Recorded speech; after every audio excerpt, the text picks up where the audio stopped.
নবী সেই মক্কার জীবনে দাঁড়িয়ে মক্কার মাটিতে টেলিস্কোপ নাই, ক্যামেরা নাই, দূরবীন নাই, কম্পিউটার নাই, ল্যাপটপ নাই, ইন্টারনেট নাই, কিছুই নাই।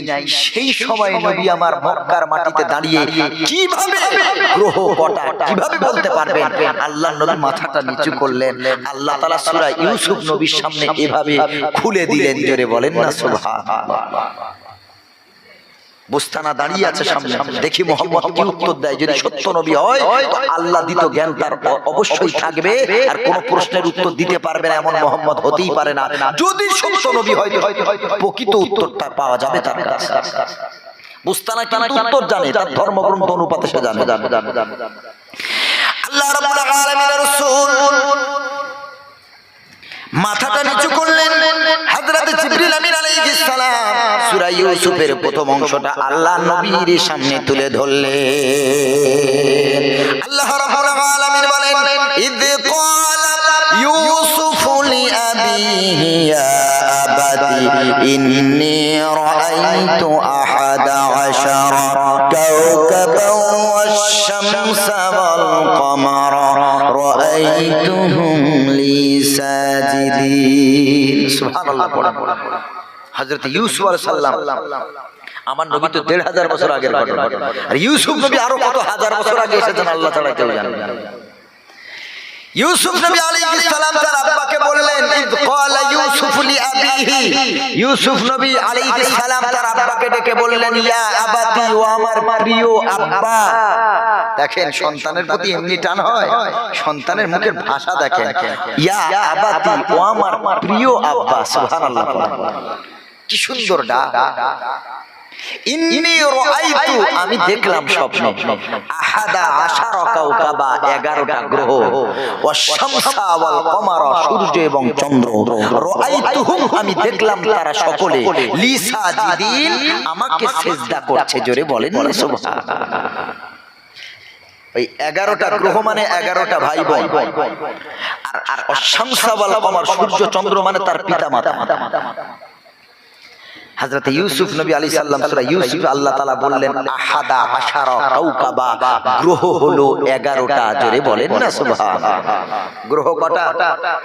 11টা। কিন্তু আমাদের ছেলে মেয়েরা এখনো স্কুলে পড়াশোনা করছে, একে চন্দ্র, দুইয়ে পক্ষ, তিনে নেত্র, চারি বেদ, পাঁচে পঞ্চবান, ছয়ে ঋতু, সাতে সমুদ্র, আটে অষ্টবসু, নয়ে নবগ্রহ। ছেলেরা কি পড়েছে? নয়ে নবগ্রহ। তার মানে গ্রহ কটা পড়েছে আমাদের বাচ্চারা?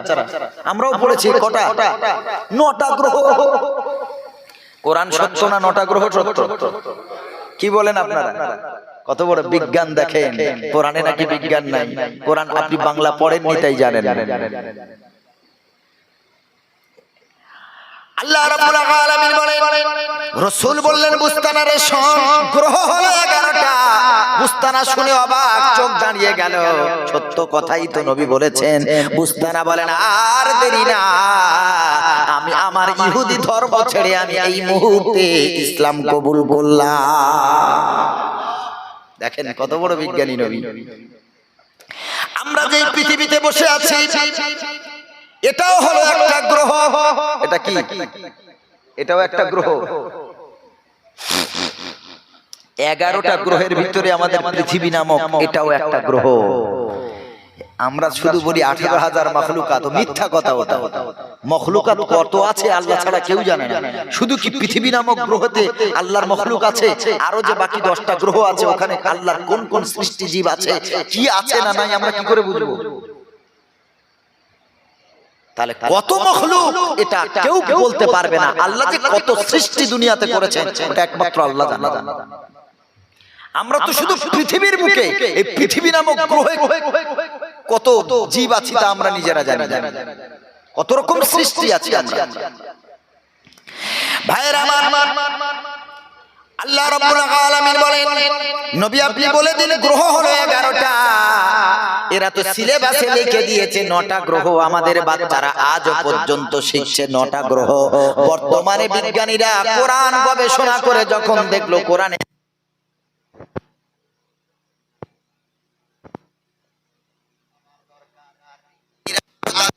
ভাবনার প্রসার ঘটালো। ভাবতে ভাবতে গবেষণা করতে করতে তারা তো আগেই 9টা পেয়েছিল, পরে আরো 2টো গ্রহের সন্ধান পেয়েছে। সুবহানাল্লাহ পড়ে, কারণ কোরআন তো মিথ্যা হতে পারে না, নাউযুবিল্লাহ। কোরআন কখনো মিথ্যা হবে বাবাজি? কোরআনে যা বলা আছে সত্য, তবে যা এখনো প্রমাণিত হয়নি বর্তমানে, তা কিয়ামতের আগে পর্যন্ত সব প্রমাণিত হয়ে যাবে। এজন্য বড় বড় বিজ্ঞানীরা কোরআনের ছায়াতলে এসে ইসলাম কবুল করতে বাধ্য হচ্ছে। সুবহানাল্লাহ, তারা বুঝতে পারছে কোরআন সত্য। এই রকম কথাগুলো কিভাবে থাকতে পারে কোরআনে? ও ভাইরা আমার, কতগুলো গ্রহ আছে আল্লাহ তাআলা বানালেন। মঙ্গল, বুধ, বৃহস্পতি, শুক্র, শনি, ইউরেনাস, নেপচুন, প্লুটো, তারপরে পৃথিবী, তারপরে আপনার আছে প্ল্যানেট এক্স, ভলকান। এই 11টা গ্রহ আল্লাহ তাআলা তৈরি করেছেন। খোদার কসম, কিয়ামত পর্যন্ত 11টা পার হয়ে 12টা গ্রহ হবেই না। কোরআনে বলাই আছে 11টা গ্রহ। সুবহানাল্লাহ, কোরআন তো সত্য। কত বড় বিজ্ঞানী নবী আমার।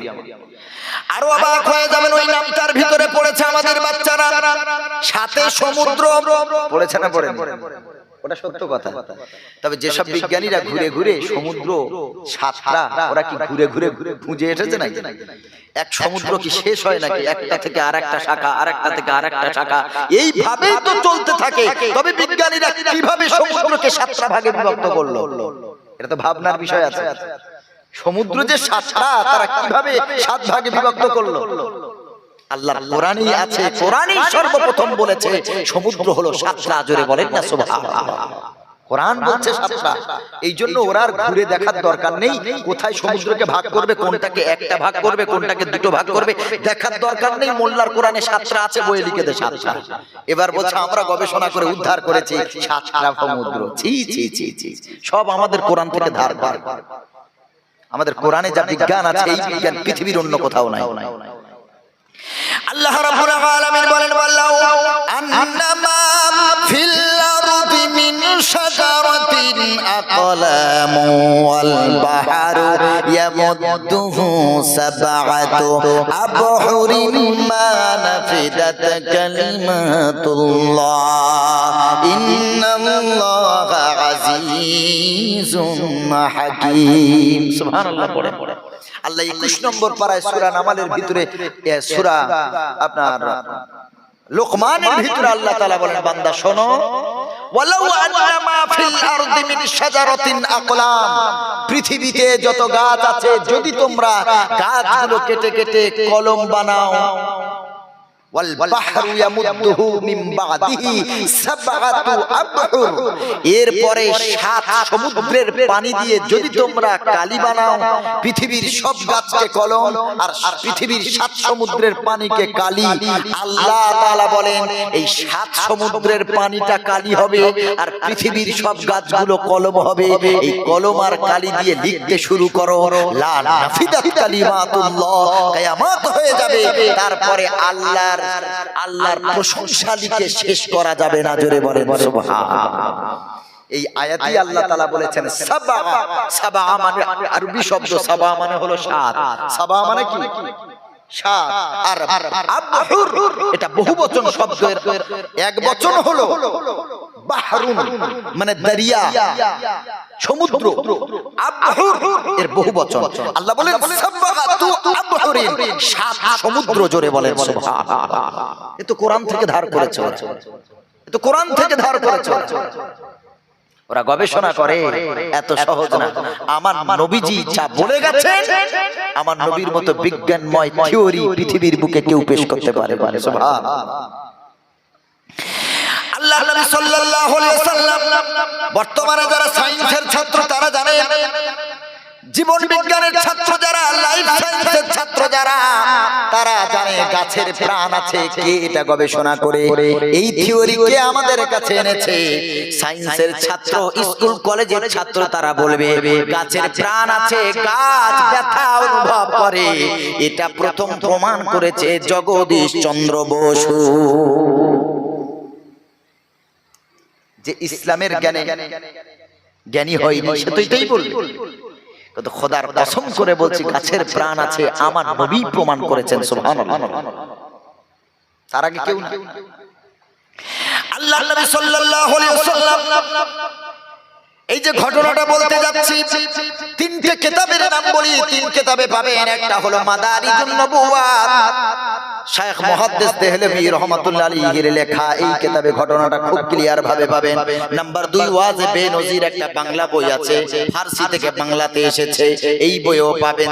দরুদ আপনার কিনা, এই বইও আপনি পাবেন, খেজুর গাছের সেই ঘটনা। নাম্বার 3 আল্লামা তারিক জামিল রাহমাতুল্লাহ আলাইহির লেখা ঈমানদীপ্ত কাহিনী, এই বইয়ের শুরুর দিকে এই ঘটনাটা পাবেন। আল্লাহর নবী সাল্লাল্লাহু আলাইহি সাল্লাম মক্কা থেকে হিজরত করে আবু বকরকে নিয়ে মদিনায় রওনা হলেন। মদিনার মুখে ঢোকার আগে কুবা নামক এক জায়গায় রাসূল চলে গেলেন। ওই জায়গায় নামাজের ওয়াক্ত হয়ে গেল। আবু বকরকে ডেকে বললেন, আবু বকর এইখানে মসজিদ তৈরি করো। আবু বকর বললেন, এই জায়গায় কি করে মসজিদ হবে, কার জায়গা তো তা জানি না, খোঁজ করো খোঁজ করো। হযরত আবু বকর সিদ্দিক রাদিয়াল্লাহু তাআলা আনহু খোঁজ করতে করতে দেখলেন এই জায়গার মালিক হলো দুই ভাই। একজনের নাম হলো সাহাল, আর একজনের নাম হলো সুহাইল। হযরত আবু বকর সিদ্দিক রাদিয়াল্লাহু তাআলা সাহাল আর সুহাইলকে ডাকলেন, নবীজির সামনে হাজির করলেন।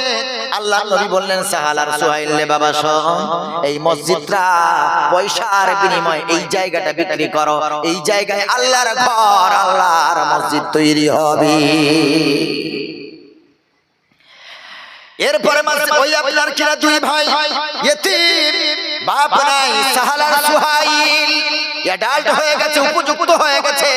এই দুই ভাই বলল, আমরা টাকার বিনিময়ে না, স্বইচ্ছায় আমরা জায়গাটা দান করলাম। আল্লাহ নবী বলেন, না রে আবু বকর, পয়সা দিয়ে জায়গা কিনে নাও, তারপরে মসজিদের নামে ওয়াকফ করে দাও। হযরত আবু বকর সিদ্দিক রাদিয়াল্লাহু তাআলা আনহু পয়সা দিয়ে জায়গা কিনে মসজিদের নামে ওয়াকফ করে দিলেন। মসজিদ তৈরি হয়ে গেল। এই রকম টাইলসের মসজিদ না, পাকা মসজিদ না, মোজাক পাথরের মসজিদ না, এসি লাগানো মসজিদ না। মসজিদ কি করে তৈরি হবে? আল্লাহর নবী একটা খেজুর গাছ কাটলেন সাহাবীকে নিয়ে। খেজুর গাছ কাটার পর ওর পাতাগুলো নিয়ে ছাউনি করা হলো, আর ডালগুলো নিয়ে বেড়া দেওয়া হলো।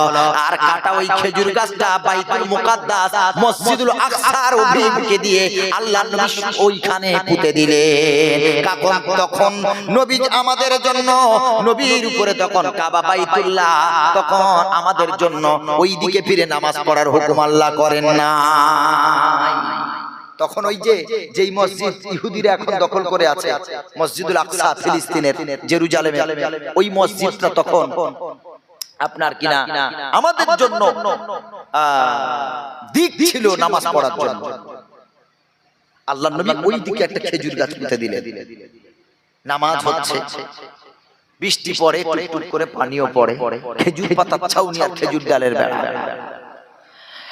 আর ওই দেওয়ালেতে যে খেজুর গাছটা মসজিদুল আকসার দিকে যেই খেজুর গাছটা পুঁতে দেওয়া হলো, আল্লাহর নবী সাল্লাল্লাহু আলাইহি সাল্লাম ওই খেজুর গাছে হেলান দিয়ে ওয়াজ করতেন, নসিহত করতেন।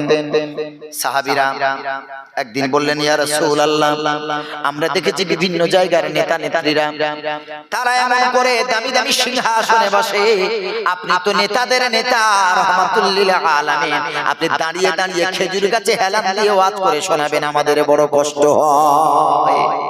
ইয়া রাসূলুল্লাহ, ইয়া হাবিবাল্লাহ, যদি আপনি অনুমতি দিতেন, পারমিশন দিতেন, ইজাজত দিতেন, আমরা মাটির মেম্বার তৈরি করে দেব, মাটির মেম্বারে বসবেন, ওইখানে আজকে আজ থেকে খেজুর গাছের হেলান ছেড়ে মাটির মেম্বারে বসে ওয়াজ করে আমাদেরকে শোনাবেন। আল্লাহর নবী অনুমতি দিলেন, অনুমতি গ্রান্টেড হয়ে গেল। নবীজি পারমিশন দেওয়ার পর সাহাবীগণ তারা মাটির মেম্বারের ব্যবস্থা করলেন। যেদিন থেকে মাটির মেম্বার তৈরি হয়ে গেল, আমার নবী, আমাদের নবী জনাবে মুহাম্মদ রাসূলুল্লাহ সাল্লাল্লাহু আলাইহি সাল্লাম খেজুর গাছের হেলান ছেড়ে মাটির মেম্বারে বসলে, মাটির মেম্বারে বসে ওয়াজ করতে শুরু করলেন। হঠাৎ করে টুকরে টুকরে একটা কান্নার আওয়াজ, বাচ্চাদের পানির মতো ফুপিয়ে ফুপিয়ে কান্নার আওয়াজ। নবীজি সাহাবীদের দিকে তাকালেন, কোন সাহাবীর চোখে পানি নাই, কোন বাচ্চা কাঁদে না, সাহাবীরাও কাঁদেন না। আল্লাহ নবী ভাবলেন কান্নার আওয়াজ কোথা থেকে ভেসে আসে। ও সাহাবী, তোমরা কি কেউ কান্না করছো? সাহাবী সব বলে না, আমরা কেউ কাঁদি না গো হাবিব। আল্লাহ নবী এই কথা বলতে বলতে নবীর ডান কাঁধে এক ফোঁটা পানি পড়েছে। নবীজি মাথা উঁচু করে দেখে এই পানিটা আকাশের পানি না, ওই কাটা শুকনো মরা খেজুর গাছের উপর থেকে টপ টপ করে পানি পড়তে শুরু করেছে। নবীজি অবাক হয়ে গেলেন, খেজুর গাছ কাঁদছে মানুষের মতো। সুবহানাল্লাহ পড়ে, খেজুর গাছ মানুষের মতো কান্না করছে। নবীজি বলেন, খেজুর গাছে আমি নিজ হাতে তোকে কেটে নিয়ে পুঁতে দিলাম, কে তোর ভিতরে জীবন দিয়েছে বল? ওরে খেজুর গাছ, তুই তো ছিলিস মৃত, কে তোরে জীবন দিয়েছে বল? খেজুর গাছ বলে, ইয়া রাসূলুল্লাহ। সুবহানাল্লাহ পড়ে। খেজুর গাছের সাথে কার কথা হচ্ছে? নবীজি। ও জগদীশ চন্দ্র বসুর দাদুর ক্ষমতা আছে খেজুর গাছের সাথে কথা বলতে? উনি নাকি প্রমাণ করেছেন গাছের প্রাণ আছে। এ তো হাদিস থেকে ধার করে চুরি করেছে। আল্লাহর নবী খেজুর গাছের সাথে কথোপকথন হয়। নবীজি বলেন, গাছে কে তোরে জীবন দিয়েছে বল? খেজুর গাছ বলে, ইয়া রাসূলুল্লাহ, আল্লাহ আমারে জীবন দান করেছেন যেই দিন প্রথম আমার গায়ে আপনি হেলান দিয়েছেন। আপনার শরীর মোবারকের বরকতে, স্পর্শের বরকতে আল্লাহ আমার ভিতরে জীবন ফুঁকে দিয়েছে। আল্লাহ নবী বলেন, তাহলে কাঁদিস কেন বল? কি তোর মনের জ্বালা, কি তোর মনের কষ্ট? খেজুর গাছ ঝরঝর করে কেঁদে বলে, ইয়া রাসূলুল্লাহ, কাঁদি একটা বিরহ ব্যথা নিয়ে, বিচ্ছেদে জ্বালা নিয়ে কাঁদি গো হাবিব। এতদিন আমার গায়ে হেলান দিয়ে ওয়াজ করতেন, আমি অত্যন্ত আনন্দিত ছিলাম, মনটা আমার ভালো ছিল। আজ থেকে আপনি মাটির মিম্বরে বসতে শুরু করলেন, আর আপনার ছোঁয়া পাবো না, দেহের স্পর্শ পাবো না গো হাবিব। আমি এই কারণে জ্বালা কষ্ট সহ্য না করতে পেরে আমি ঝরঝর করে কাঁদতে লেগেছি।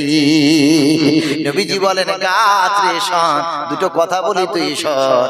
আমি যদি তোকে, তুই যদি নতুন জীবন চাস, এখান থেকে তুলে নিয়ে তোকে পবিত্র জায়গায় পুঁতে দেব। কিয়ামত পর্যন্ত তোর ফল হবে, ফুল হবে, মদিনা মক্কা বাসীরা তোর ফল খেয়ে ধন্য হবে। তা যদি না হয় বল, আমি নবী তোকে তুলে নিয়ে জান্নাতুল বাকিতে কবর দেব রে, তোকে তুলে নিয়ে পুঁতে দেব, দাফন করে দেব।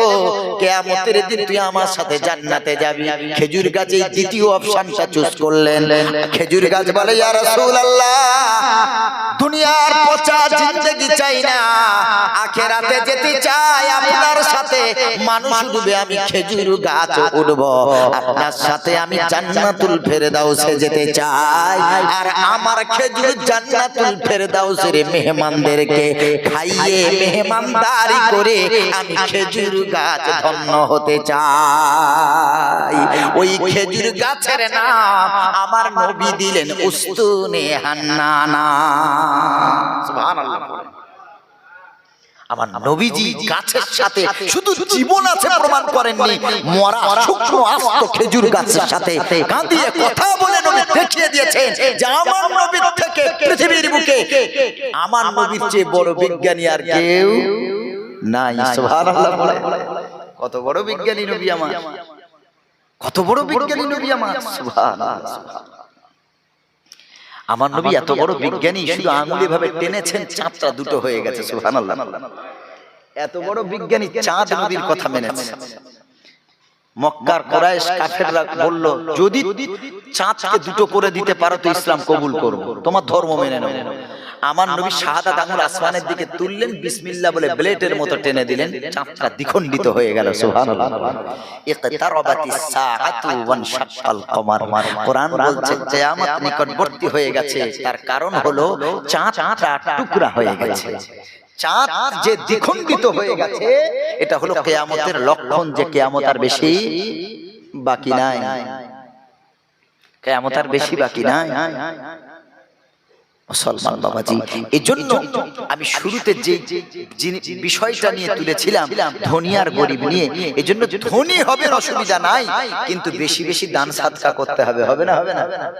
বেশি বেশি দান সাদকা করতে হবে। হযরত আয়েশাতুল হুমায়রা বলেন, আজবাদান নাসিবিল খায়র, মানুষদের ভিতরে আমার প্রিয়তম স্বামী অর্থাৎ নবীর চেয়ে বেশি দানি আর জমিনে কেউ ছিল না। সুবহানাল্লাহ। বেশি বেশি দান করবেন। আল্লাহ তো নিজেই ধনী হতে বললেন। আমরা একটা নামাজে দোয়া করি, রব্বানা, ও আমাদের আল্লাহ, আতিনা, আমাদের সকলকে দান করো, ফিদ দুনিয়া, দুনিয়াতে হাসানা, কল্যাণ, ও ফিল আখিরাতি, এবং আখিরাতে হাসানা, কল্যাণ। আল্লাহ দুনিয়াতেও কল্যাণ দান করো আর আখিরাতেও কল্যাণ দান করো। তাহলে দুনিয়ার কল্যাণ চাওয়ার কথা তো আল্লাহ কোরআনেই বললেন। দুনিয়াতে বিল্ডিং করবেন, দুনিয়াতে টাকা জমাবেন, দুনিয়াতে আপনি ভালো ব্যবসা করবেন, ধনী হবেন। ধনী যদি আপনি না হন তো জাকাত দেবে কে আর গরিবরা বাঁধবে কি করে? আপনি যদি ধনী না হন তো গরিবদের ওই খাদ্য, গরিবদের চাল, গরিবদের যে কষ্ট করে কৃষি কার্য করে তারা যে চাল বিক্রি করে, তারা যে সবজি বিক্রি করে, এগুলো কিনবে কে? আল্লাহ কিভাবে একে অপরের পরিপূরক হিসেবে সৃষ্টি করেছেন দেখেন। গরিব ছাড়া ধনীর কোনো দাম নাই, চলতে পারবে না, আর ধনী ছাড়া গরিব চলতে পারবে না। সুবহানাল্লাহ। কেউ বাহাদুরি দেখাতে পারবে না।